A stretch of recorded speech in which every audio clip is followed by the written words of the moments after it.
Rockstar's Grand Theft Auto franchise is the best-selling console franchise of all time. Just Grand Theft Auto 5 alone has sold more copies than entire other franchises.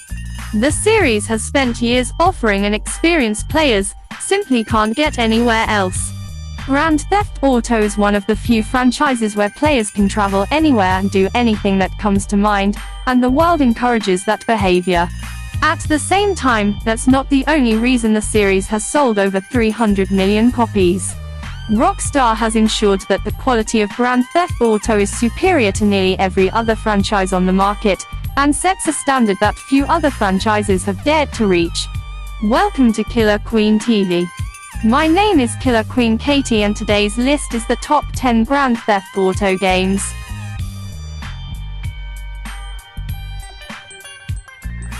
Grand Theft Auto Vice City Stories was originally released on the PlayStation Portable in 2006.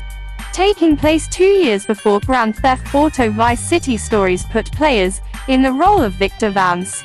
Vance's goal was to create a criminal empire, and the gameplay fits into that. One of the main aspects of Vice City Stories is a focus on creating a literal criminal empire, sometimes by taking what's already been built from rival gang leaders.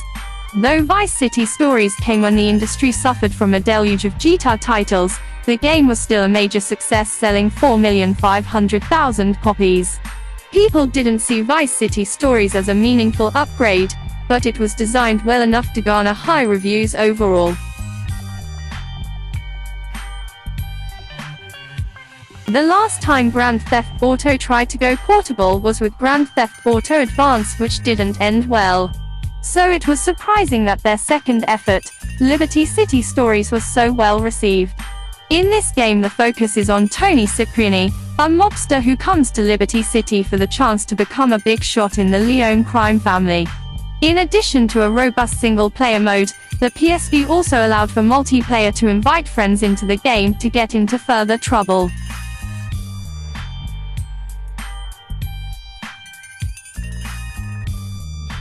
Liberty City Stories became the best-selling game on the PlayStation Portable, selling over 8 million copies.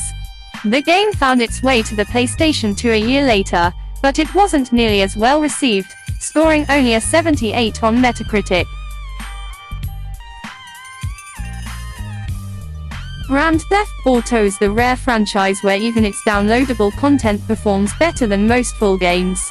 In this title, players take on the role of Luis Lopez, the bodyguard of nightclub owner Tony Prince.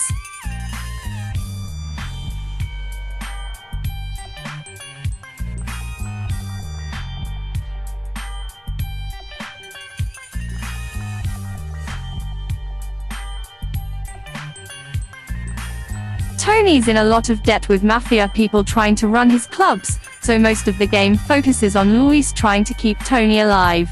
For an expansion to Grand Theft Auto, the game includes tons of new side missions and wraps up a plot line from the original game.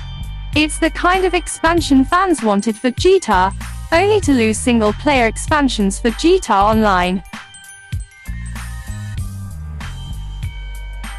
The Lost and Damned was one of the expansion stories released for Grand Theft Auto 4 in 2009. The story takes place at the same time as the main storyline in Grand Theft Auto 4, this time centered on Johnny Klebitz, one of the main ringleaders of the Lost MC. In addition to a lengthy campaign focusing on the Lost MC's part in GTA 4's Diamond storyline, Lost and Damned offers a pair of new side jobs.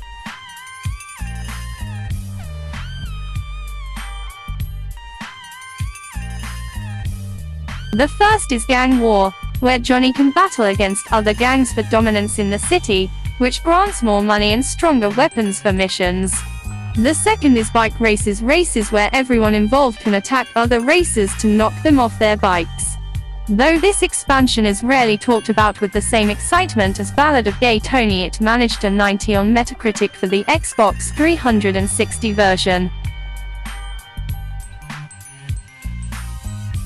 Grand Theft Auto made a home on every console they could in the 2000s, with Chinatown Wars coming to the Nintendo DS in 2009. The last GTA game on a Nintendo console was GTA Advance, and the less said about that game the better. But Chinatown Wars made up for that game several times over, with a unique story centered around the triad gangs of Liberty City.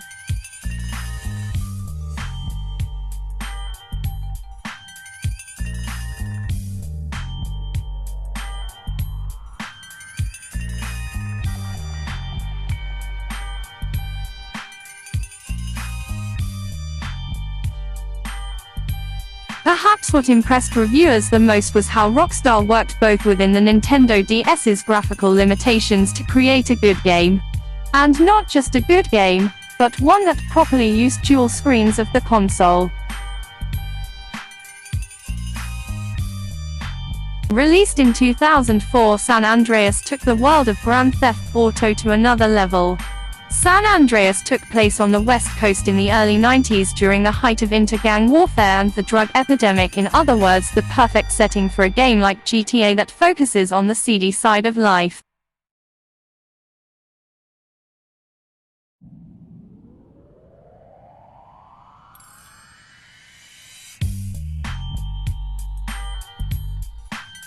In the role of CJ, players return to San Andreas for their mother's funeral, only to be dragged into a world of violence and crime they thought they'd left behind.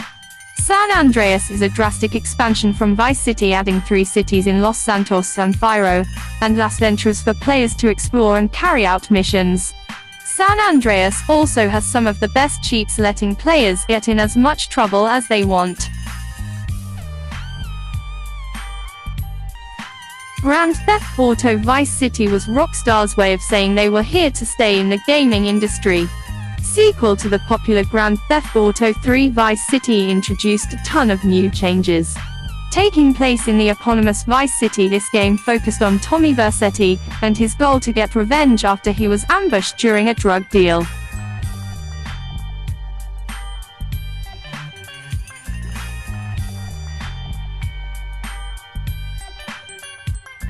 A tale of violence and betrayal awaits the player within the sleek, brightly colored world of 1980s Miami. Fans were in love with this game, leading it to sell 17,500,000 copies, while many rushed to crown it as one of the greatest games of the PS2 generation. When Rockstar dropped Grand Theft Auto 5, no one could have predicted the astronomical success of the title. It's the most expansive GTA yet, with a focus on 3 separate protagonists the player can switch between freely. Of course, that's not what turned this into a game so popular that Rockstar hasn't even bothered to release a new one in roughly a decade.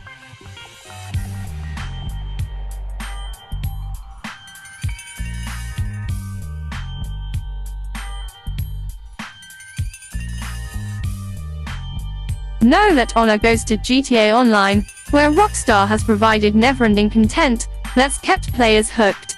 The ability to not only do story missions in the world but compete in heists, races, and more with players globally has made this a must-play for GTA fans everywhere. While Rockstar had been making Grand Theft Auto games before GTA 3 made the series take off, this game introduced the idea of the modern open world, with Claude exploring Liberty City, after being double-crossed by his girlfriend. Grand Theft Auto 3's world was unlike anything people had ever seen before. Players were allowed to cause as much chaos in the world as they wanted.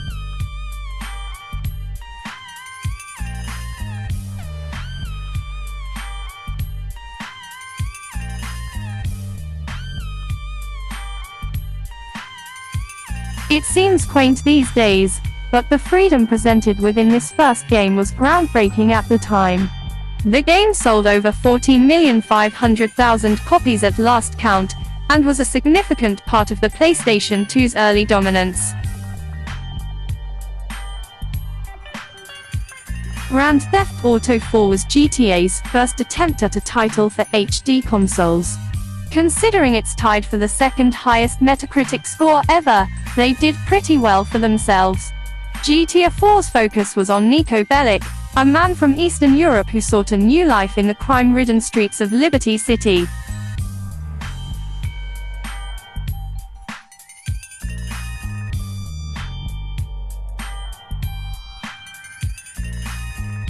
Fans found themselves entranced by the sheer breadth of things available to do in this game, combined with how beautiful it was for its era. GTA 4 was also the last game that could balance having an online mode with actual post-launch support for fans of single-player content. Ballad of Gay Tony is still considered among hardcore fans of the franchise. Thank you for watching today's Top 10. I hope you have enjoyed the video. Please don't forget to like, share and most importantly subscribe to be notified of my future videos.